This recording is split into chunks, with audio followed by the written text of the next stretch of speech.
Do you want to change 440? Yes, the 420. Got it.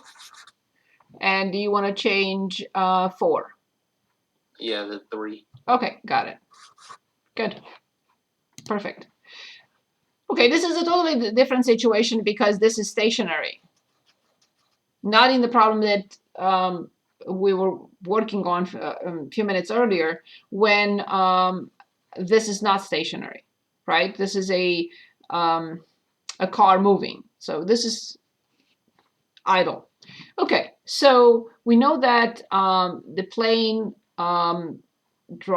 flies this in this direction at a distance of 2 miles elevation, if you want, above ground, and I will continue. So this is the path. So in this direction, so we are given 420 miles per hour. We know I have to use a letter here, and I have to use a letter here. So obviously I know that this is dx over dt. In other words, is the speed of the airplane. So what we are asked to find is how fast is this changing, so dw over dt, when w is 3 miles. So this is just a simple situation with a right triangle. X squared plus 2 squared equals w squared. And all we need to do is just differentiate both sides, knowing that this is a function of time and this is a function of time. So this is 2x dx over dt, this is 0, equals 2w dw over dt. These two go away because I divide both sides by 2, and I'm asked to find this. So from here, dw over dt, remember this is 1 unit, is x dx over dt divided by w. And now, when w equals 3, so this is 3, x is 3 hours times 420. So this is 420. This is 3. And then this piece is the distance covered by the plane in 3 hours. So I have to multiply distance times time. So x will be rate times time. So the time is 3 hours and the rate is 420. So that's how I get the x to be 420 times 3. So x will be 1260 miles. So now I can put the answer in as 1260 times 420 and divide by 3. And the measurement unit has to be in miles per hour. Is this okay, Aaron?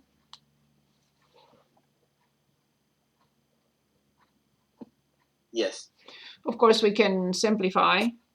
Again, so this is 420. 420 times 420.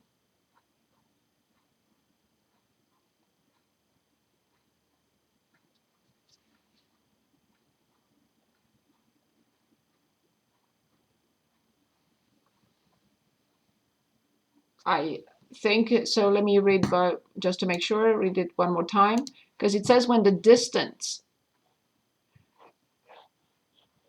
when it has a total distance of 4 miles away from the station.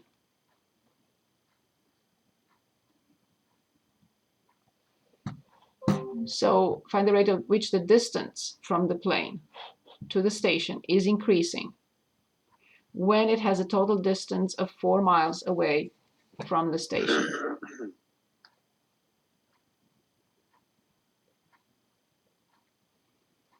So it's not very clear to me, to be honest. I know there was a distance from the plane, which is W, clear, is increasing when it has a total distance of 4 miles away from the station.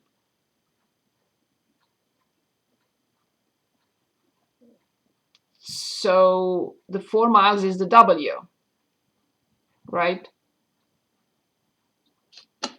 Yes. So this is not very clear to me, to be honest.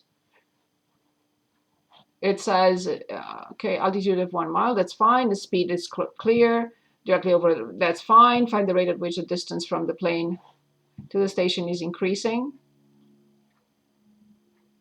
when it has a total distance of 4 miles away from the station. So is that, are they saying that, to me, that this is the distance? But are they saying that the airplane flew 4 miles?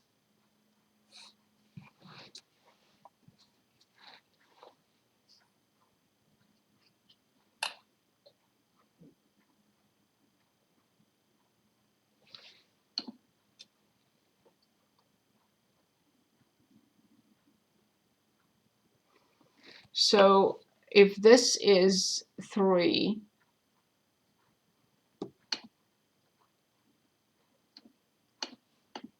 because I don't have the time, then x, okay, so then x has to be determined as, so x squared plus 4 equals 9. So then x squared equals 5.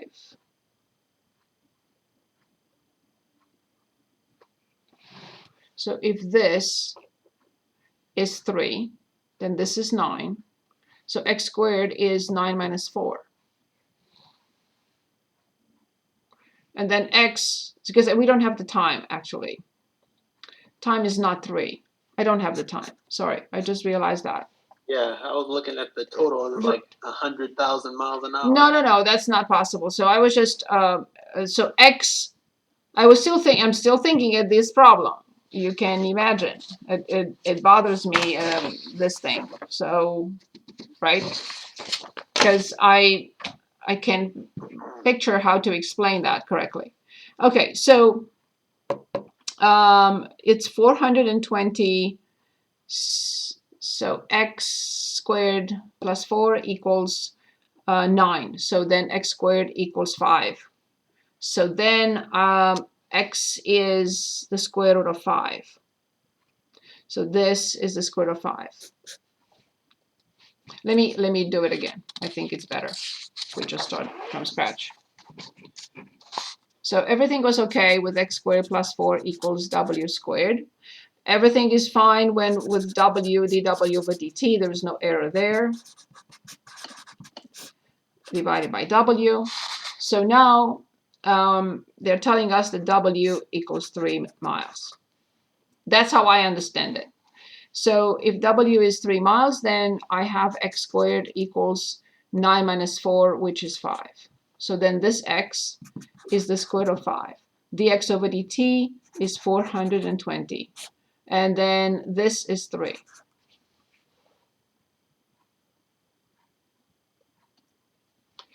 And what do we get? So 140, the square root of 5.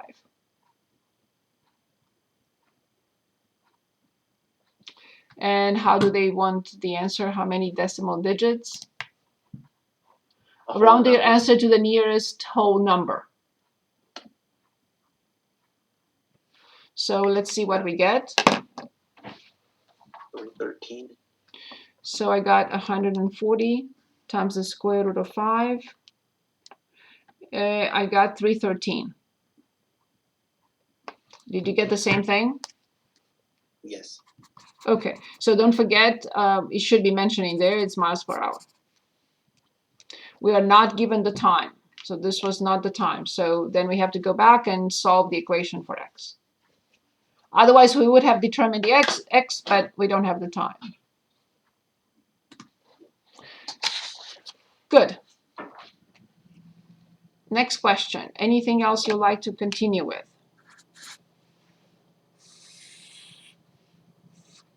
So x equals to...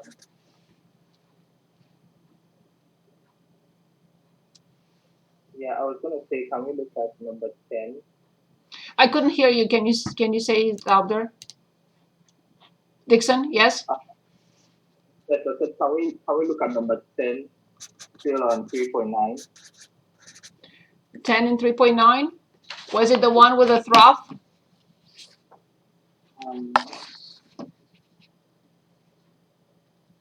Is this the one? I think it's gravel. Oh yeah, the water. Yeah, that's it. Right. So this is, we did this problem during the study group. If you want, I can redo it, or if you want to wait till the end, we can stay at the end and talk about this problem. I'm going to post this. So what the situation is, and I was showing it with, so in order to determine the volume, I was explaining earlier, so I can determine the volume of this figure, solid, as area of the base times the height, or I can determine it as area of the base times the height. So we will have to analyze the base in this way.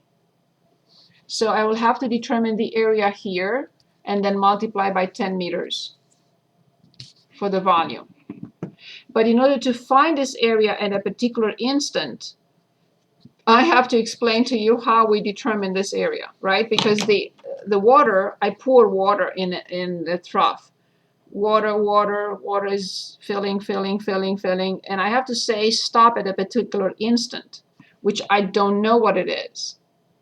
Because if I use this, or if I use any number, then when I differentiate, I get 0.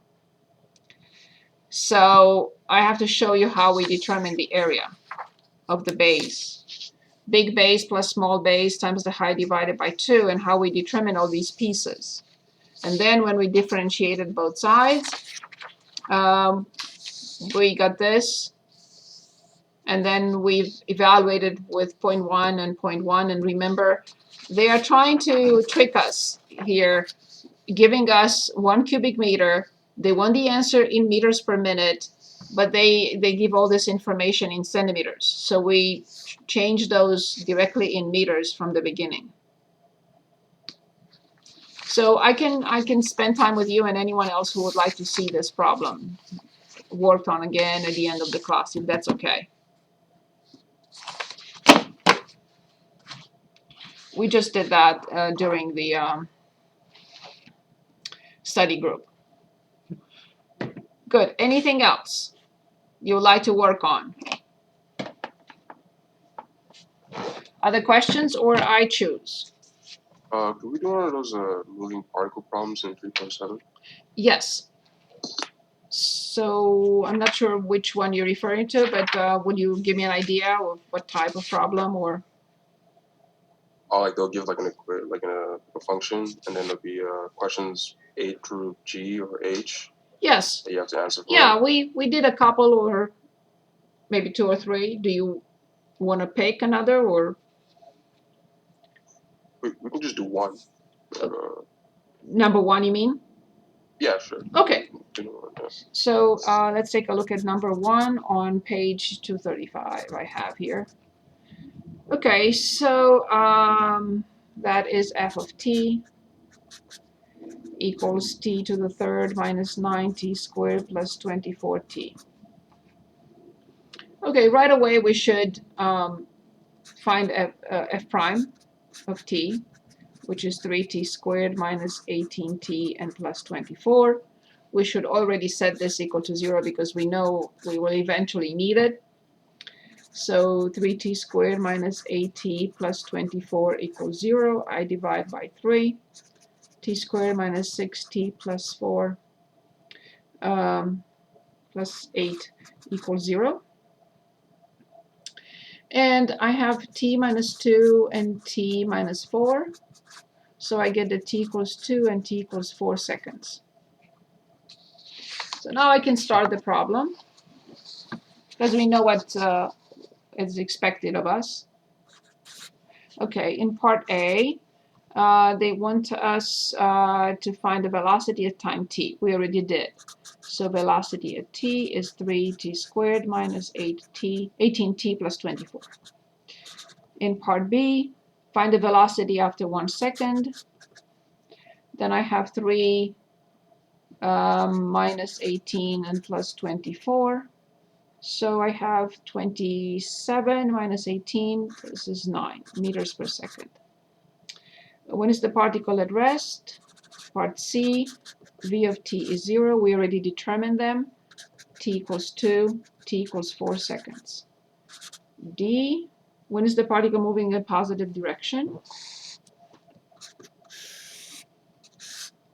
V of t. So we have 0 to 4, I don't know, infinity.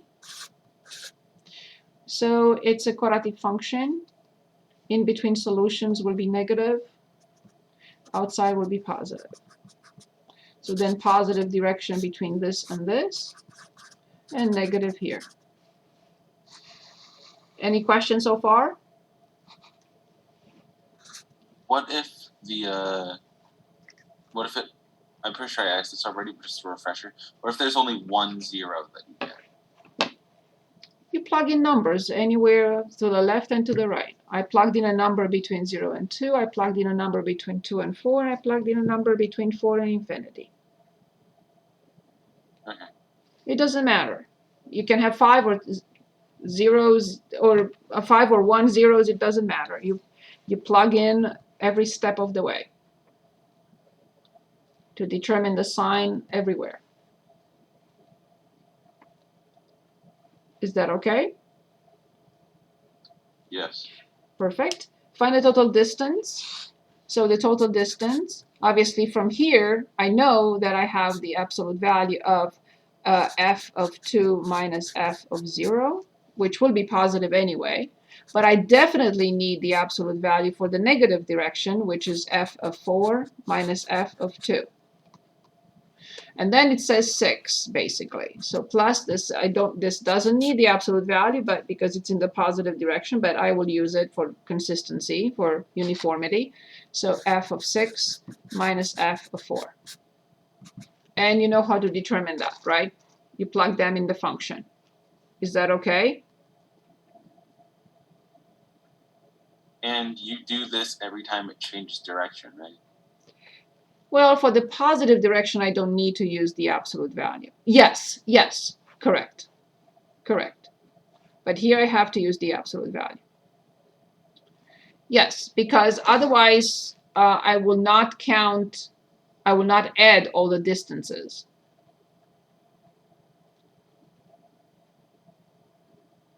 F is that diagram. Once I have the distances, I can use the diagram.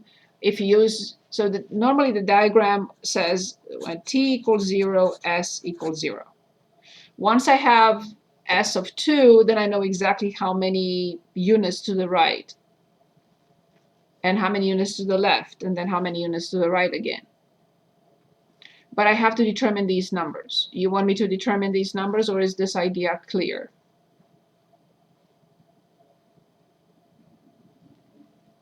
Let me know. Do you want me to determine these numbers? Could you please determine the number? Yes. So let me go to the graphing calculator.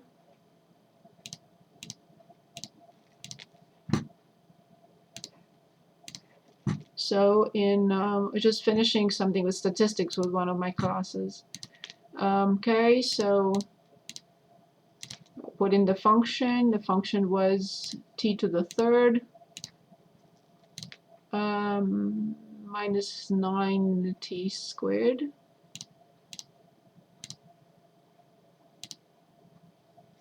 And then, what is it, plus 24t. And I want 0 is clear, it's going to be 0. I want 2, 4, and 6. So then the numbers are